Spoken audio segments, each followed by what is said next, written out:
Chapter 4 आपका carbon and its compound. ठीक है, सो इसमें सबसे पहले आपका बेटा कार्बन। कार्बन का एटॉमिक नंबर आप सबको पता है क्या होता है? 6। ठीक है, सो इलेक्ट्रॉनिक कन्फिग्रेशन 2,4। अब कार्बन को अगर बॉन्ड्स बनाने हैं तो वो क्या करेगा? शेयर करता है, लूज या गेन नहीं कर सकता है। क्यों? इसमें बहुत एनर्जी लगेगी उसको दोनों। क्योंकि या तो वो 4 लूज करे, अगर उसको आयनिक बॉन्ड बनाना है तो उस कंडीशन में क्या होगा? C4+ बन जाएगा। ठीक है, बट लूज करने में क्या होगा? उसको ग्रेट अमाउंट ऑफ एनर्जी चाहिए। ठीक है, जितनी वो नहीं लगा सकता, इसलिए वो इलेक्ट्रॉन्स लूज नहीं कर पाएगा। दूसरी कंडीशन क्या है? C4 नेगेटिव बनाए 4 इलेक्ट्रॉन गेन करके, तो इस केस में क्या हो जाएंगे? 6 प्रोटॉन और 10 इलेक्ट्रॉन, जो कि हाईली अनस्टेबल स्टेट में हो जाएगा। ये 6 प्रोटॉन आपके 10 इलेक्ट्रॉन्स को होल्ड नहीं कर पाएंगे। तो इन प्रॉब्लम्स को ओवरकम करने के लिए कार्बन क्या करता है? Sharing of electrons.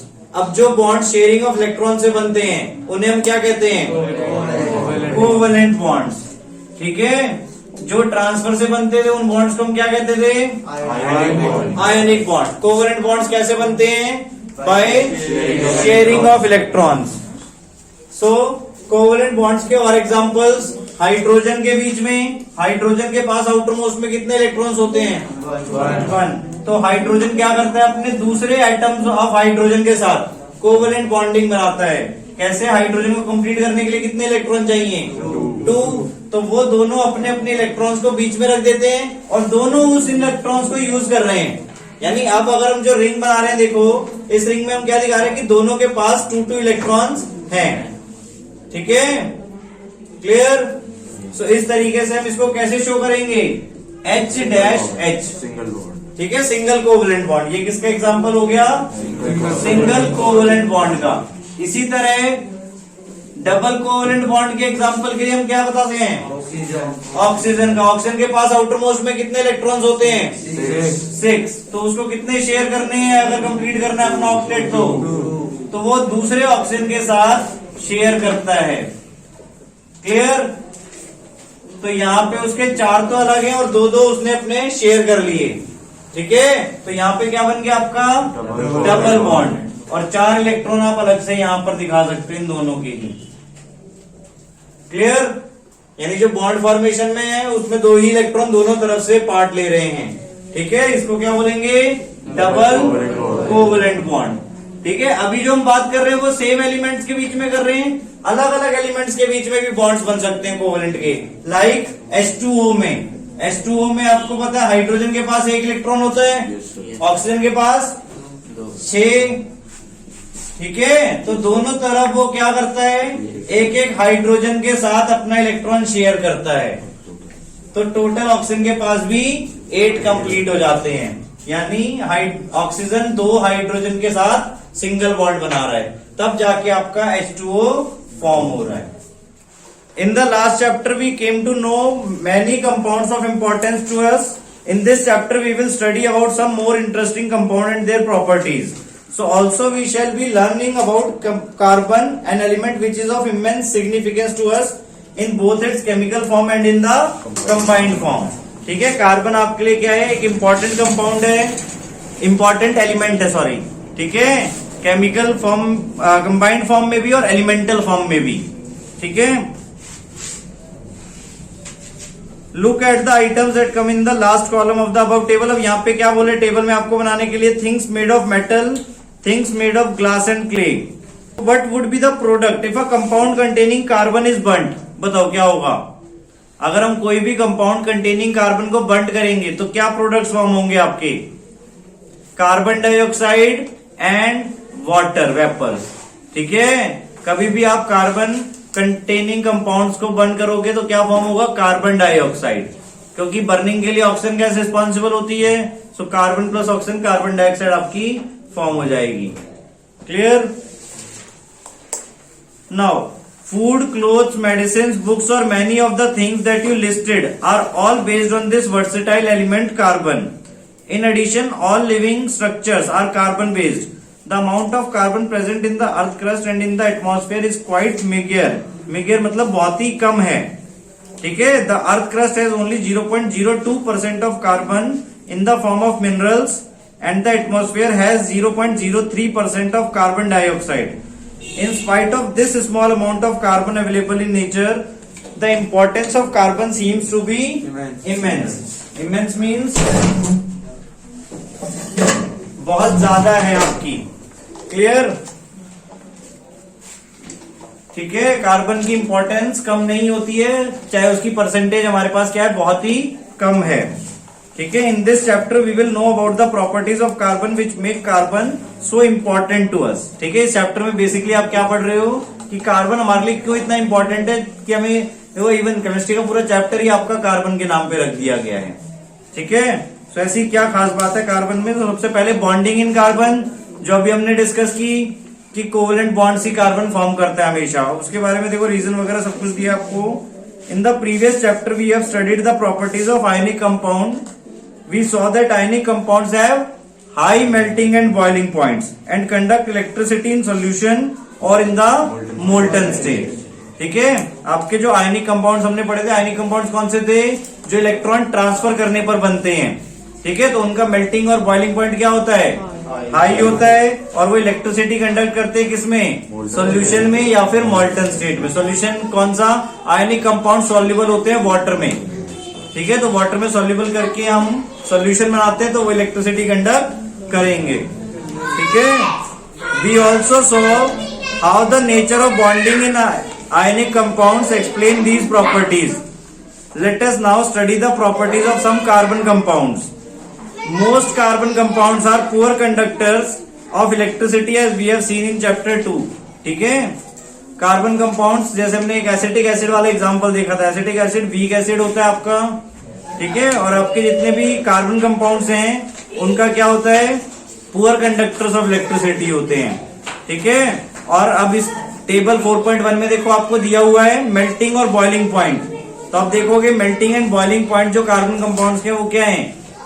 बहुत ही कम है, लो है, ज्यादा हाई नहीं है as compare to ionic compounds.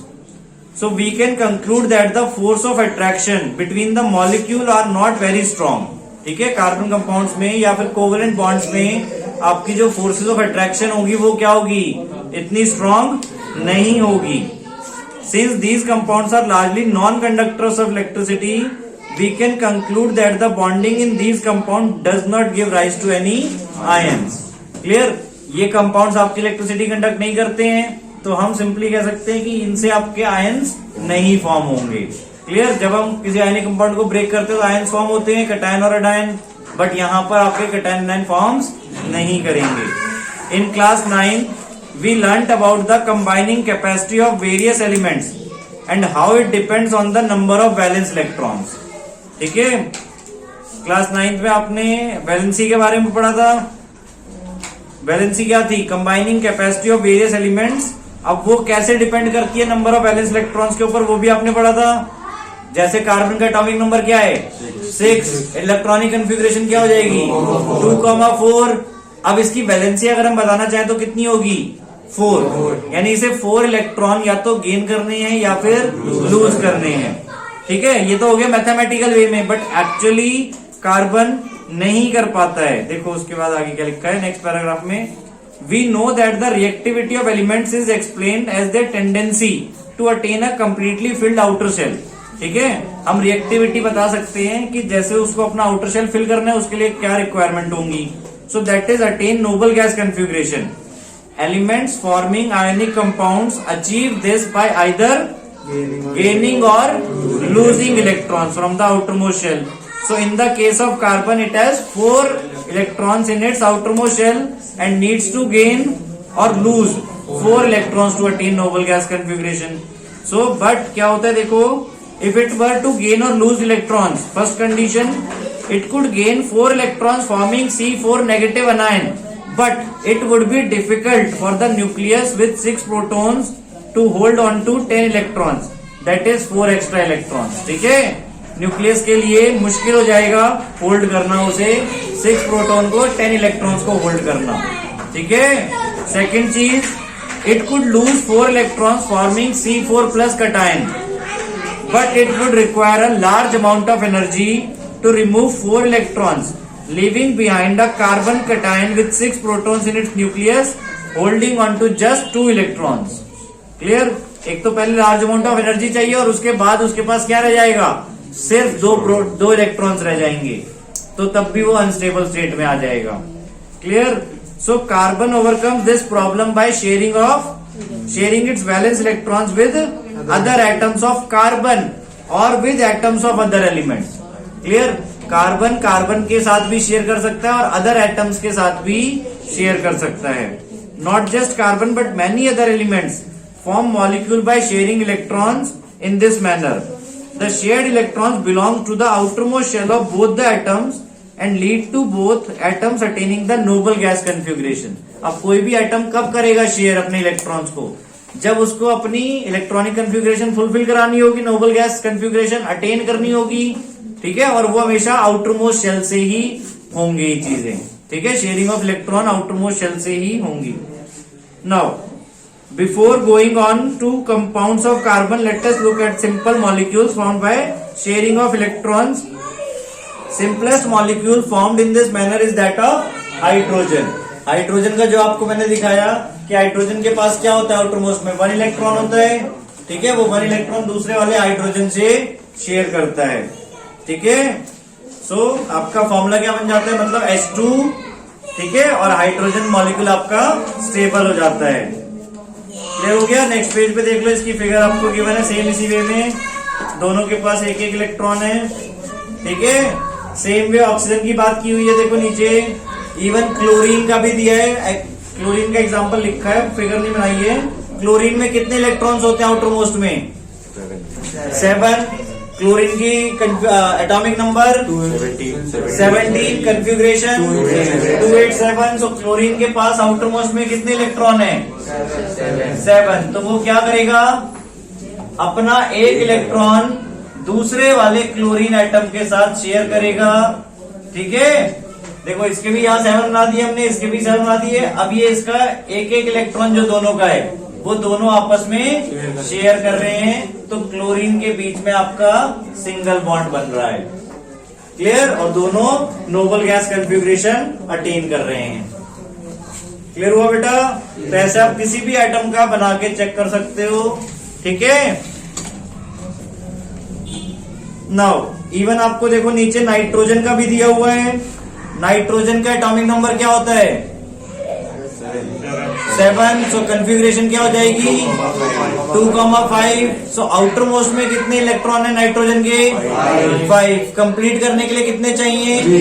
3. तो वो अपने 3 इलेक्ट्रॉन दूसरे नाइट्रोजन एटम के साथ शेयर करेगा. क्लियर? क्रॉस से हमने इलेक्ट्रॉन्स बना दिए. दूसरा नाइट्रोजन ये आ गया आपका, इसके 5 इलेक्ट्रॉन. ठीक है, हमें सिर्फ आउटर मोस्ट के ही बनाने हैं बेटा. Yes sir. ये हो गए इसके 8 कंप्लीट और ये इसके 8 कंप्लीट हो गए. क्लियर? 3-3 इलेक्ट्रॉन दोनों ने बीच में रख दिए हैं, वो दोनों एक दूसरे के इलेक्ट्रॉन्स को यूज कर रहे हैं. ठीक है, क्लियर हो गया? Yes sir. इसी तरह अमोनिया का फॉर्मूला क्या है बेटा?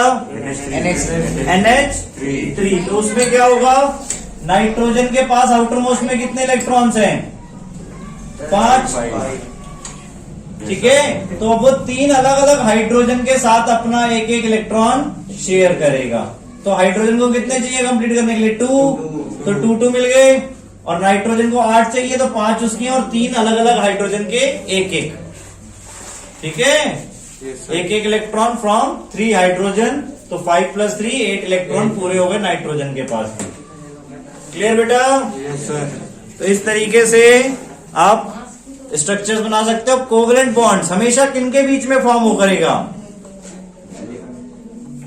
नॉन मेटल्स के बीच में. क्लियर? क्योंकि नॉन मेटल्स को अपनी इलेक्ट्रॉनिक कन्फिग्रेशन फुलफिल करने के लिए क्या जरूरी होते हैं? इलेक्ट्रॉन्स गेन करने होते हैं. क्लियर? तो इसलिए आपके कोवेलेंट बॉन्डिंग हमेशा नॉन मेटल्स के बीच में ही बनेगी. क्लियर? इसी तरह आपका एक और कंपाउंड है CH4. अगर हम हाइड्रोजन और कार्बन की बॉन्डिंग में देखें तो CH4 आपका सबसे सिंपलेस्ट कंपाउंड है. कार्बन का एटॉमिक नंबर 4, 6 है, 4 क्या है उसकी वैलेंस इलेक्ट्रॉन। तो कार्बन को 4 वैलेंस इलेक्ट्रॉन और चाहिए, ठीक है। तो वो हाइड्रोजन के साथ सिंगल सिंगल इलेक्ट्रॉन शेयर करता है, ठीक है, यानी 4 सिंगल बॉन्ड बनाता है हाइड्रोजन के साथ, जिससे हाइड्रोजन के कंप्लीट हो जाते हैं 2 इलेक्ट्रॉन सबके, और कार्बन के 8 इलेक्ट्रॉन कंप्लीट हो जाते हैं, 4 अपने और 4 अलग अलग हाइड्रोजन के। क्लियर? यानी कार्बन हाइड्रोजन के साथ सिंगल सिंगल बॉन्ड बना रहा है। कितने बॉन्ड्स बना रहा है? 4 बॉन्ड्स बना रहा है। क्लियर? याद रहेगा अच्छी तरह। लास्ट पैराग्राफ देखो बेटा पेज नंबर 60 में, सच bonds which are formed by the sharing of an electron pair between 2 atoms are known as covalent bonds. Covalently bonded molecule are seen to have strong bonds within the molecule, but intermolecular forces are weak. Clear? Covalent bonds में क्या होता है? Strong bonds तो मिलेंगे with in the molecule, यानी molecule के अंदर, but उनकी जो इंटरमॉलिक्यूलर फोर्सेज होती है वो वीक रहेगी। Clear? This give rise to the low melting and boiling point of these compound. जो हमने स्टार्टिंग में देखा था, कोवेलेंट कंपाउंड्स के मेल्टिंग और बॉइलिंग पॉइंट वीक होते हैं, लो होते हैं। Since the electrons are shared between atoms and no charge particles are formed, such covalent compounds are generally poor conductors of electricity. Clear? क्योंकि इन इलेक्ट्रॉन्स में क्या है, आपके एटम्स, इलेक्ट्रॉन्स क्या हो रहे हैं? एटम्स के शेयर हो रहे हैं, ट्रांसफर नहीं हो रहे हैं। क्लियर? कोई किसी को दे नहीं रहा और ले नहीं रहा है, तो पॉजिटिव और नेगेटिव चार्ज नहीं फॉर्म होंगे। क्लियर? इसलिए वो पुअर कंडक्टर ऑफ इलेक्ट्रिसिटी होते हैं। Clear? Now allotropes of carbon, different various physical form in which an element can exist. ठीक है? Allotropes are various physical form in which an element can exist. ठीक है? जिस physical forms में आपका element exist कर सकता है, उनको उसका हम एलोट्रॉप बोलेंगे, उस एलिमेंट का। क्लियर? कार्बन के 2 मेनली एलोट्रॉप्स कौन कौन से हैं? डायमंड और ग्रेफाइट। क्लियर? देखो लिखा भी है वहां पे वही चीज, the element carbon occurs in different forms in nature with widely varying physical property. Both diamond and graphite are formed by carbon atoms, the different in lies in the manner in which the carbon atoms are bonded to one another. अब ये बताओ, chemical property same होगी diamond graphite की या different होगी? Chemical property carbon और diamond और graphite की सेम होगी, क्योंकि दोनों ही कार्बन के एटम्स एलोट्रॉप्स हैं। फिजिकल प्रॉपर्टीज दोनों की डिफरेंट होती है बिकॉज ऑफ देयर स्ट्रक्चर। ठीक है? या बॉन्डिंग भी हम कह सकते हैं। ठीक है? कि कार्बन कैसे एक दूसरे से बॉन्डेड है, उसमें इसकी वजह से फिजिकल प्रॉपर्टीज उसकी चेंज हो जाती है। डायमंड में क्या होता है? देखो, each carbon atom is bonded to 4 other carbon atom. अब कार्बन के साथ सिंगल बॉन्ड भी बना सकता है, डबल भी बना सकता है और ट्रिपल भी बना सकता है। क्लियर? तो अब यहाँ पे डायमंड के केस में क्या है, कार्बन को 4 बॉन्ड्स बनाने हैं। क्लियर? तो 4 अलग अलग कार्बन एटम के साथ वो सिंगल बॉन्ड बना रहा है। क्लियर? जिससे एक रिजिड 3 डायमेंशनल स्ट्रक्चर बन जाता है। सिंगल बॉन्ड आपका ज्यादा स्ट्रांग होता है, याद रखना, then double and triple bonds. ठीक है? इसी तरह डबल स्ट्रॉन्गर होता है देन ट्रिपल बॉन्ड। ठीक है? तो सिंगल बॉन्ड आपका स्ट्रांग होता है, जिसकी वजह से डायमंड को एक 3D रिजिड स्ट्रक्चर मिल जाता है। क्लियर? ग्रेफाइट के केस में क्या है, each carbon atom is bonded to 3 other carbon atom in the same plane giving a hexagonal array. Clear? Graphite के केस में एक कार्बन एटम 3 कार्बन एटम को अटैच कर रहा है, और उससे आपकी जो शेप बन रही है वो क्या बन रही है? Hexagonal array. ठीक है? और उनमें से एक बॉन्ड आपको, अब देखो कार्बन को तो अपनी 4 वैलेंसी सेटिस्फाई करनी है, तो बट 3 कार्बन एटम है वहां पे, तो कार्बन क्या करेगा? किसी एक के साथ 2 इलेक्ट्रॉन शेयर करेगा, जिससे एक डबल बॉन्ड होगा उनके बीच में। Clear? One of these bonds is a double bond and thus the valency of carbon is satisfied. Graphite structure is found by the hexagonal array being placed in layers one above the other. ठीक है? जैसे stacks होती है आपकी अलमीरा में, वैसे आपके लेयर्स बन जाएंगे कार्बन के ग्रेफाइट के स्ट्रक्चर में। नीचे देखो फिगर आपको दी हुई है, डायमंड की भी और ग्रेफाइट की भी। डायमंड की 3D शेप स्ट्रक्चर होगी और ग्रेफाइट की हेक्सागोनल एरे। क्लियर हो गया बेटा? दोनों के स्ट्रक्चर्स में डिफरेंट, दोनों की बॉन्डिंग में डिफरेंट। सर ये डायमंड के सिंगल बॉन्ड करेगा क्या? हाँ, सिंगल बॉन्ड करेगा चारों। ठीक है? Now these two different structure result in diamond and graphite having very different physical property even though their chemical properties are the same. ठीक है, केमिकल प्रॉपर्टी सेम है, फिजिकल प्रॉपर्टी डिफरेंट हो गई because of structure and bonding formation. ठीक है. Now diamond आप सबको पता है बेटा क्या होता है, हार्डेस्ट सब्सटेंस होता है, और ग्रेफाइट उसकी जगह पे क्या होता है, smooth and slippery, easily breakable होता है.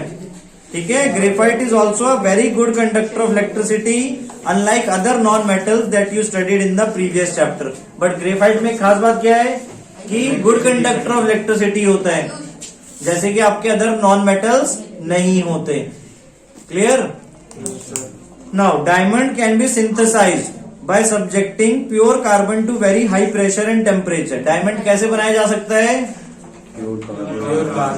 जब हम प्योर कार्बन को हाई टेम्परेचर और हाई प्रेशर पे रखेंगे तो उसको उससे हम डायमंड बना सकते हैं. डायमंड क्या एक प्योर फॉर्म ऑफ कार्बन है. ठीक है. These synthetic diamonds are small, क्योंकि हाई टेम्परेचर हाई प्रेशर करेंगे तो कार्बन आपका रिड्यूस होता जाएगा साइज में. क्लियर. तो सिंथेटिक डायमंड स्मॉल होते हैं but otherwise indistinguishable from natural diamonds.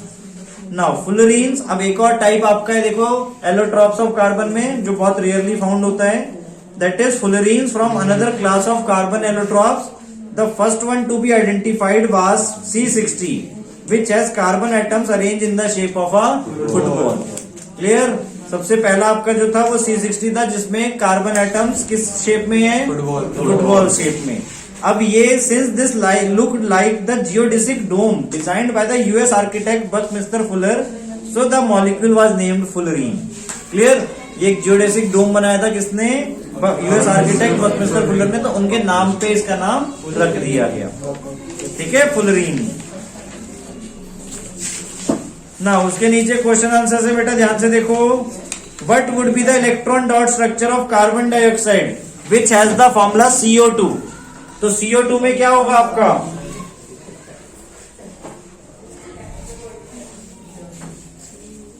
हाँ, कार्बन की वैलेंसी कितनी है, आउटर मोस्ट में कितने इलेक्ट्रॉन है कार्बन के, 4 इलेक्ट्रॉन है. ठीक है. अब इसको हम एक साथ ही बना रहे हैं, 2 इस तरफ 2 इस तरफ. अब हमें क्या स्ट्रक्चर बनाना है, किसका इलेक्ट्रॉन डॉट स्ट्रक्चर बनाना है, CO2 का.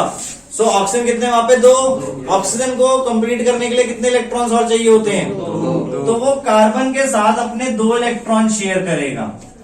आया समझ में. बाकी 4 इलेक्ट्रॉन्स अलग से सेम, बाकी 2 इधर शेयर करेगा. कार्बन को 4 शेयर करने हैं तो 2 इस वाले ऑक्सीजन के साथ शेयर कर रहे हैं और 2 इस वाले ऑक्सीजन के साथ शेयर कर रहे हैं. तो ऑक्सीजन के 8 हो गए कंप्लीट और कार्बन के भी 8 हो गए कंप्लीट. कैसे, 4 ऑक्सीजन के मिला के 2 इधर 2 इधर. क्लियर बेटा. तो ये आपका इलेक्ट्रॉन डॉट स्ट्रक्चर बन गया. किसके लिए, CO2 के लिए. बॉन्ड लाइक स्ट्रक्चर बनाना है तो इस टाइप का बन जाएगा, दोनों तरफ डबल बॉन्ड. क्लियर, याद रहेगा. नाउ सेकंड क्वेश्चन आपको क्या बोला है, देखो ये हटा दो बेटा, सेकंड क्वेश्चन हटा दो. ठीक है. ये बहुत कॉम्प्लिकेट बन जाएगा आपका. इसमें 8 एटम्स है सल्फर के. सल्फर के आउटर मोस्ट में कितने इलेक्ट्रॉन्स होते हैं, सल्फर का एटॉमिक नंबर 16. सो कन्फिग्रेशन 286. आउटर मोस्ट में कितने इलेक्ट्रॉन्स होंगे, 6. अब इसका अगर हम बनाना चाहे तो बना सकते हैं. देखो 6 इलेक्ट्रॉन्स हैं. अब इसमें क्या होगा, 4 इलेक्ट्रॉन्स तो अलग से रखेगा ये. ठीक है. 1 इलेक्ट्रॉन ऊपर की तरफ और 1 इलेक्ट्रॉन नीचे की तरफ सल्फर से ऐसे शेयर करेगा और 8 एटम्स आपको बनाने हैं. समझ में आया. यानी सल्फर को 2 इलेक्ट्रॉन और चाहिए. ठीक है. तो वो दूसरे सल्फर के साथ एक ऊपर सल्फर रख दो, एक नीचे सल्फर रख दो. ऐसे करते करते 8 सल्फर की एक रिंग बना दो. ठीक है. अगर मैं बॉन्ड वाइज में दिखाऊं आपको तो ध्यान से देखो, S S S S further 8S हो गए आपके. देखो ठीक है. अब ये एक बॉन्ड यहाँ पे सारे सिंगल बॉन्ड्स बन रहे हैं सारे सल्फर्स के बीच में. तो ध्यान से देखो, हर सल्फर के पास 2 बॉन्ड्स बन रहे हैं, 2 सिंगल बॉन्ड, यानी 2 इलेक्ट्रॉन वो शेयर कर रहे हैं. और 2 इलेक्ट्रॉन जब वो शेयर करेगा तो 2 इलेक्ट्रॉन इन टर्न उसे वापस भी मिलेंगे. ठीक है. मतलब शेयर होंगे तो टोटल 8 उसके पास कंप्लीट हो जाएंगे. अब आपको इसका इलेक्ट्रॉन डॉट स्ट्रक्चर बनाना, तो जहां पे बॉन्ड है वहां पे ब्रेक करके क्या करो, 2 इलेक्ट्रॉन्स बना दो और बाकी अब ये 2 इलेक्ट्रॉन शेयर कर रहे हैं, बाकी 4 इलेक्ट्रॉन उसके पास एज इट इज है। आया समझ में? तो ये देखो ध्यान से, ये 8 इलेक्ट्रॉन्स इसके कंप्लीट हो गए ऐसे। क्लियर? तो ये बन जाएगा, कॉम्प्लिकेट हो जाएगा थोड़ा ज्यादा, और कुछ नहीं। ठीक है, और ये क्वेश्चन जनरली नहीं आएगा आपका वहां। ठीक है, छोटे स्ट्रक्चर्स बनाने के लिए आएंगे। नाउ नेक्स्ट पेज पे देखो, versatile nature of carbon. Versatile nature of carbon, we have seen the formation of covalent bonds by the sharing of electrons. अब वर्सटाइल नेचर ऑफ कार्बन का मीनिंग क्या है बेसिकली, कि कार्बन के ही इतने ज्यादा कंपाउंड्स क्यों हैं, क्यों हम स्पेशली कार्बन को एज अ चैप्टर पढ़ रहे हैं यहाँ पे। We have also seen the structure of a simple carbon compound methane. Methane का क्लियर है, कार्बन 4 हाइड्रोजन के साथ शेयर कर रहा था, CH4। In the beginning of chapter we saw how many things we use contain carbon. In fact we ourself are made up of carbon compounds. ठीक है, हमारी बॉडी भी कार्बन कंपाउंड से ही बनी हुई है। The number of carbon compounds whose formula are known to chemists was recently estimated to be in millions. Clear, यानी millions of carbon compounds आपके नोन है। These outnumbers by a large margin the compound formed by all the other elements put together. अगर हम बाकी सारे elements के भी compound को एक साथ रख दें तो उनसे भी ज्यादा है ये। क्लियर, तो इसलिए आपका कार्बन एक स्पेशल एलिमेंट हो गया। ठीक है, बट ऐसी क्या प्रॉपर्टी है जो हमें कार्बन में दिखती है और अदर एलिमेंट्स में ऐसा नहीं हो रहा है। So the nature of the covalent bonds enables carbon to form a large number of compounds.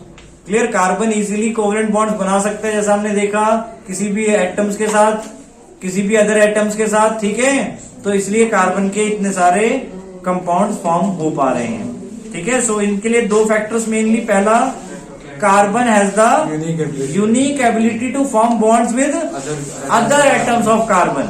ऐसा बहुत कम एलिमेंट्स में देखा जाता है कि लॉन्ग लॉन्ग चेन्स बना सकते हैं। कार्बन के पास ये यूनिक एबिलिटी है कि लॉन्ग चेन बना सकता है कार्बन एटम्स के साथ ही। Clear, giving rise to large molecules. This property is called catenation. These compounds may have long chains of carbon, branched chains of carbon और even carbon atoms arranged in rings. ठीक है, 3 type से हो सकती है, लॉन्ग चेन हो सकती है, ब्रांच्ड हो सकती है, जैसे ट्रीज में ब्रांच होती है आपकी डिफरेंट वैसे ही, और इवन रिंग लाइक स्ट्रक्चर में भी कार्बन कंबाइंड हो सकता है। इन एडिशन कार्बन एटम्स में be linked by single, double और ट्रिपल बॉन्ड। ये भी आपको बताया था, कार्बन कार्बन के साथ सिंगल बॉन्ड, डबल बॉन्ड और ट्रिपल बॉन्ड भी बना सकता है कोई भी। तो जितने भी बनाएगा उतने डिफरेंट कंपाउंड्स आपके फॉर्म हो जाएंगे वहां पे। ठीक है, compounds of carbon having double और triple bond are called unsaturated compounds and compounds of carbon which are linked by only single bonds between the carbon atoms are called saturated compounds. अगर carbon carbon के साथ single bond बना रहा है, ठीक है, तो उस कंपाउंड्स को हम क्या बोलेंगे, सैचुरेटेड। और जो कार्बन कार्बन के साथ डबल या ट्रिपल बना रहा है उसे क्या कहेंगे, unsaturated. No other elements exhibits the property of catenation to the extent seen in carbon compounds. कोई भी ऐसा एलिमेंट नहीं है जो कैटिनेशन प्रॉपर्टी को इतने एक्सटेंट तक शो करता है। मतलब ऑक्सीजन ऑक्सीजन के साथ बना रहा था, हाइड्रोजन हाइड्रोजन के साथ बना रहे हैं, बट इतनी लॉन्ग चेन वो फॉर्म नहीं कर सकते। क्लियर, सिलिकॉन एक और है आपका, देखो, silicon forms compound with hydrogen which have chains of up to 7 और 8 एटम। सिलिकॉन बना सकता है हाइड्रोजन के साथ 7 to 8 एटम्स की लॉन्ग चेन। ठीक है, बट कार्बन के केस में देखें तो आपके बहुत ज्यादा नंबर ऑफ एटम्स कार्बन के आपस में लिंक्ड हो सकते हैं। ठीक है, नाउ अब एक मोस्ट इंपॉर्टेंट चीज कि कार्बन के बॉन्ड स्ट्रक्चर क्यों स्ट्रांग होता है। The carbon carbon bond is very strong. ठीक है, उसमें देखो सिलिकॉन में लिखा है, but these compounds are very reactive.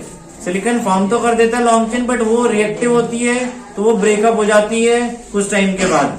ठीक है, रिएक्ट करके दूसरे एटम्स के साथ। ठीक है, बट कार्बन कार्बन का जो बॉन्ड होता है वो स्ट्रांग होता है और स्टेबल होता है।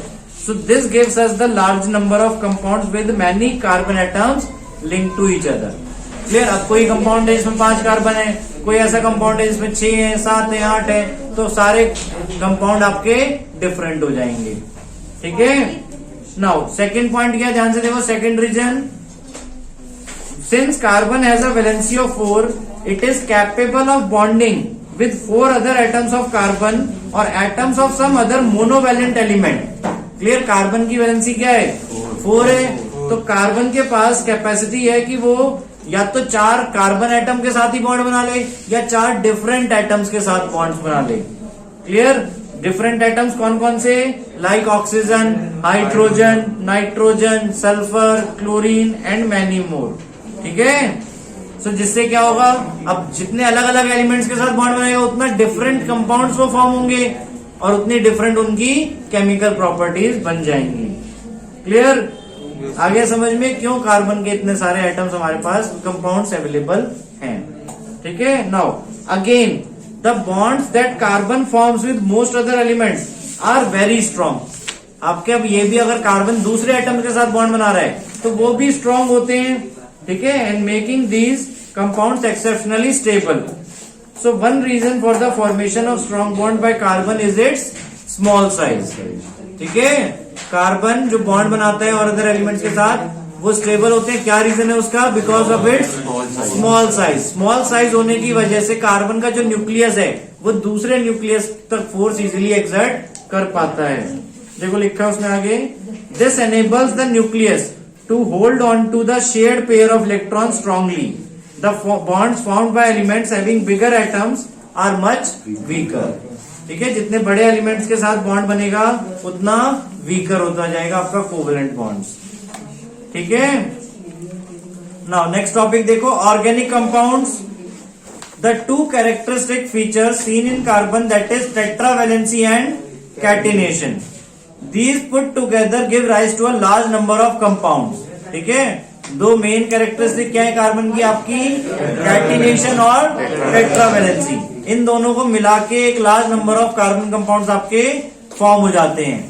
Many have the same non carbon atom और group of atoms attach to different carbon chains. ठीक है, अब इनमें जरूरी नहीं कि कार्बन कार्बन की बॉन्ड्स हैं, कार्बन के साथ हमने डिफरेंट एलिमेंट्स को भी कनेक्ट किया है। ठीक है, तो अब कुछ में नॉन कार्बन एटम्स भी हैं और ग्रुप ऑफ एटम्स भी हैं जो अटैच हो रहे हैं कार्बन चेन्स में।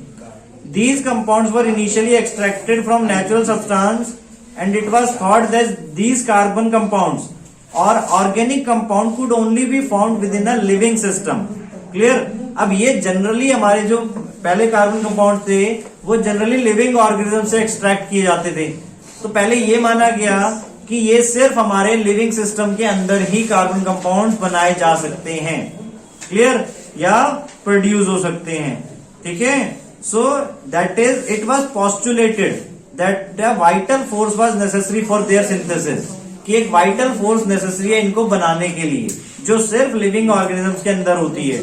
क्लियर, बट ये किसने डिस्प्रूव कर दिया, फ्रेडरिक वॉलर ने। They disprove this in 1828 by preparing from urea from ammonium cyanate. उन्होंने यूरिया प्रिपेयर किया किससे, अमोनियम साइनेट से। यूरिया आपका एक ऑर्गेनिक कंपाउंड है। देखो ऑर्गेनिक कंपाउंड्स क्या है, जो आपके कार्बन कंपाउंड्स हैं उन्हीं को हम ऑर्गेनिक कंपाउंड्स बोलते हैं। ऑर्गेनिक क्यों बोला गया, कि जो लिविंग ऑर्गेनिज्म्स के अंदर पाए जाते हैं। क्लियर, इसलिए उसे ऑर्गेनिक कंपाउंड्स बोला गया। बट ये फ्रेडरिक वॉलर ने डिस्प्रूव कर दिया 1828 में, क्या प्रिपेयर करके, urea from ammonium cyanate. But carbon compounds except for carbides, oxides of carbon, carbonates and hydrogen carbonate salts continue to be studied under organic chemistry. ठीक है, आपके कौन कौन से 4 हैं, ध्यान से देखो, carbides, oxides of carbon, carbonates and hydrogen carbonates salts जो होते हैं। ठीक है, इन चारों को छोड़ के बाकी जितने भी कार्बन कंपाउंड्स हैं उन सबको हम ऑर्गेनिक केमिस्ट्री में ही पढ़ते हैं, उनको हम यानी कि ऑर्गेनिक कंपाउंड्स बोलते हैं। ठीक है, उसके बाद देखो saturated and unsaturated carbon compounds. अब हमने पहले भी डिस्कस किया था सैचुरेटेड कार्बन कंपाउंड कौन से होते हैं, जिसमें कार्बन कार्बन के बीच में सिंगल बॉन्ड्स बन रहे हैं। और अनसैचुरेटेड कौन से होंगे, जिसमें डबल और ट्रिपल बॉन्ड्स बनेंगे बिटवीन 2 कार्बन एटम्स। ठीक है, और एक ही डबल और एक ही ट्रिपल बनेगा in between any 2 carbon atoms.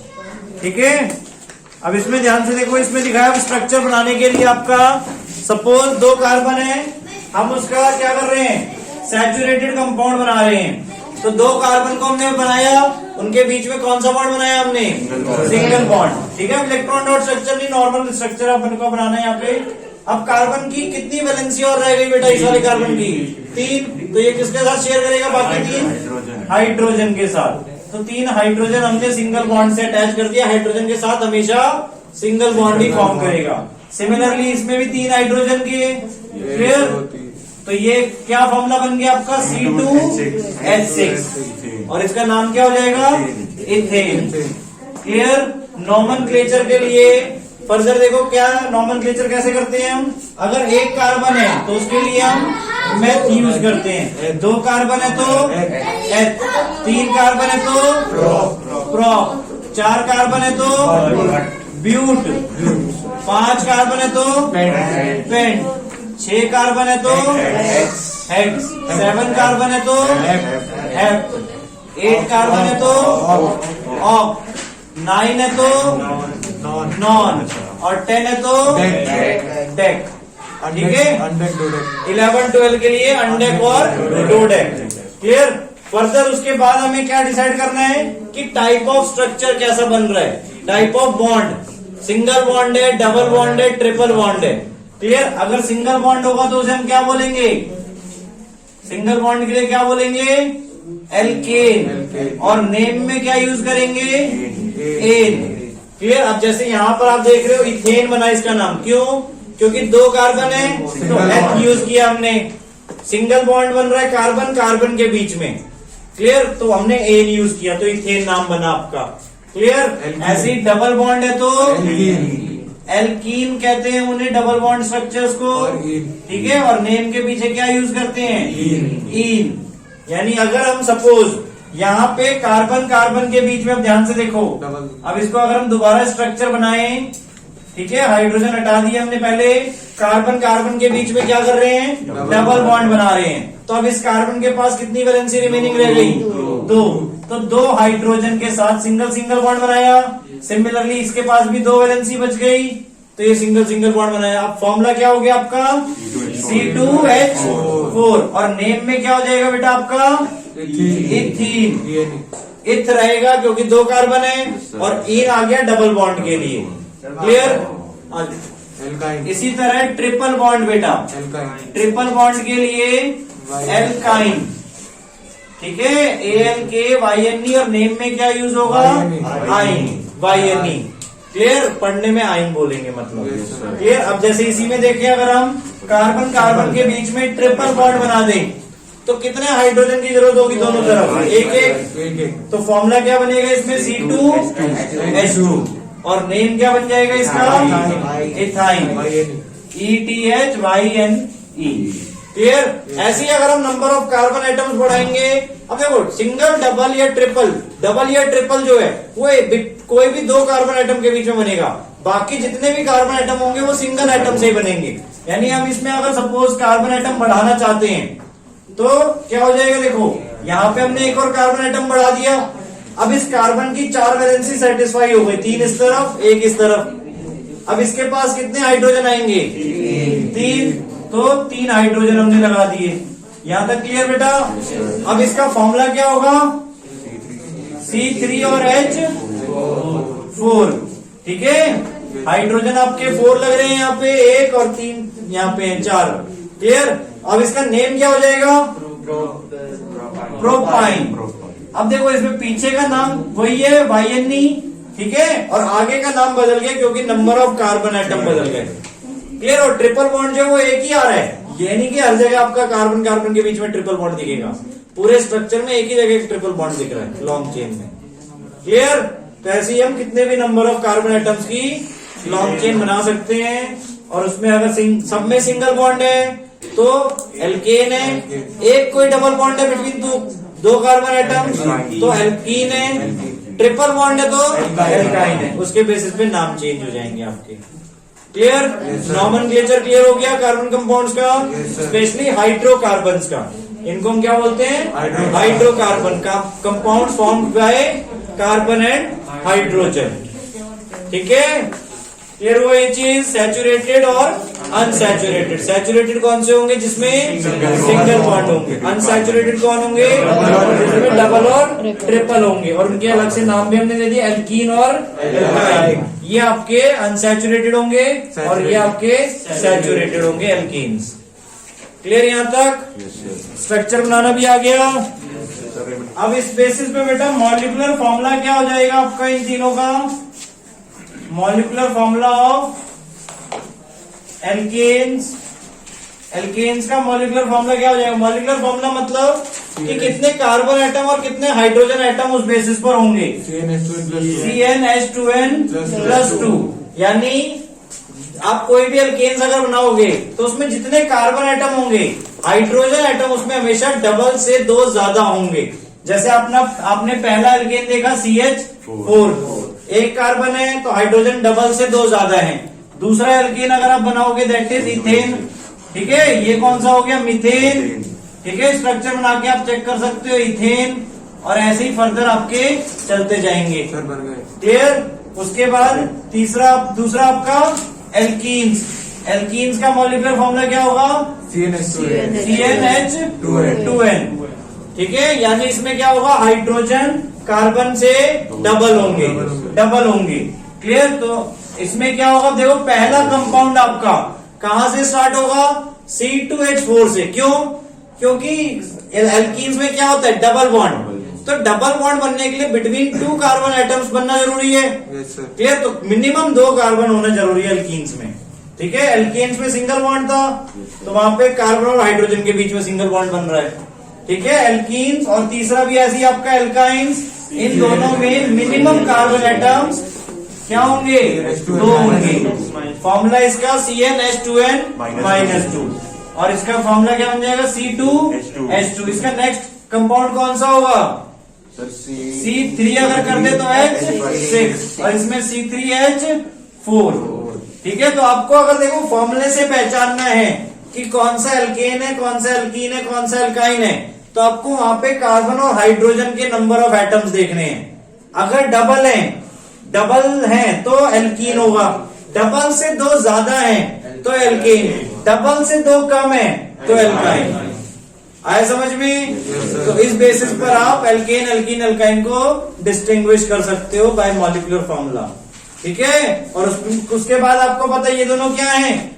Unsaturated, और ये एल्केन क्या है आपका?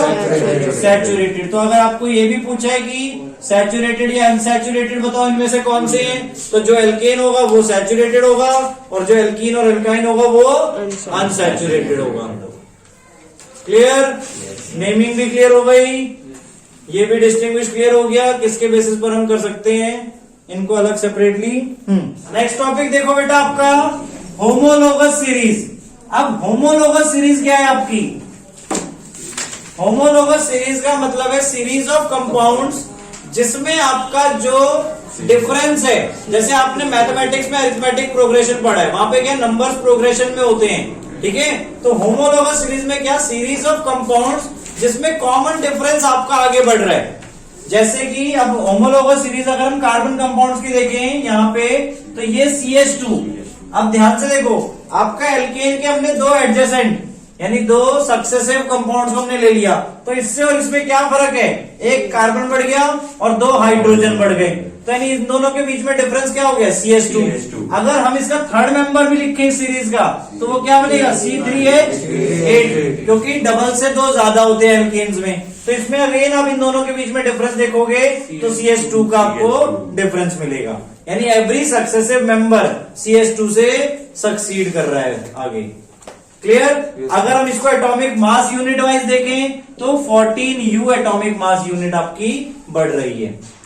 कार्बन का एटॉमिक मास क्या होता है? 12, हाइड्रोजन का 1, और 2 हाइड्रोजन है यहाँ पे तो 2 हो गए, 12 + 2 14U। यानी अगर हम बाय मास देखें तो 14U मास इसका ज्यादा हो जाएगा। और दूसरी चीज क्या? होमोलोगस। आपने जो बायो में पढ़ा होगा, होमोलोगस मतलब एक जैसे। अब अगर हम इन दोनों कंपाउंड्स की केमिकल प्रॉपर्टीज देखें तो दोनों क्या एल्केन्स हैं, तो एल्केन्स की केमिकल प्रॉपर्टीज आपस में क्या होगी? सेम होगी। तो होमोलोगस सीरीज को आप ये भी बोल सकते हो, a series of compounds in which chemical properties of compounds are same and physical properties are succeeded by CH2 group और 14U बाय मास। सर ये 14 फिक्स रहेगा क्या? 14U फिक्स रहेगा मास में बेटा, ठीक है, और CH2 फिक्स्ड है। अब इस सीरीज के बेसिस पे हम देखें तो एल्कीन भी होमोलोगस सीरीज फॉलो करेगी आपकी। देखो यहाँ पे भी आपका सक्सीडिंग मेंबर में क्या हो रहा है, CH2 ग्रुप इंक्रीज हो रहा है। अगेन यहाँ पे अगर देखें एल्काइन में भी तो CH2 इंक्रीज हो रहा है। क्लियर? तो इसी बेसिस पर अगर मैं पूछूं आपका इसका नेक्स्ट मेंबर क्या होने वाला है तो C4H8 होने वाला है। आप होमोलोगस बेसिस पे भी बता सकते हो कि CH2 बढ़ा दो, इसमें एक C बढ़ा दो और 2H बढ़ा दो तो C4H8 बन जाएगा। क्लियर? सॉरी 6 C4H6 हो जाएगा। मल्टीप्लाई कर दिया। ठीक है मैंने उसका सोच लिया था। ठीक है, ऐसे ही उसका करेंगे तो C4H8, यहाँ पे देखो CH2 हमने बढ़ाया, एक H बढ़ाया और 2 बढ़ा दिए हमने। क्लियर? आया समझ में? तो एल्कीन्स और एल्काइंस तीनों होमोलोगस सीरीज फॉलो करती हैं। क्लियर? Yes sir. प्रॉपर्टीज क्या हो गई होमोलोगस सीरीज की फिजिकल प्रॉपर्टीज इंक्रीज होंगी। फिजिकल प्रॉपर्टीज इंक्रीज होने का मतलब क्या है, देखो और हैवियर कंपाउंड बनते जा रहे हैं तो मेल्टिंग पॉइंट और बॉइलिंग पॉइंट उनका इंक्रीज हो जाएगा। केमिकल प्रॉपर्टीज सेम रहेगी होमोलोगस सीरीज ऑफ कंपाउंड्स में। ठीक है? Yes sir.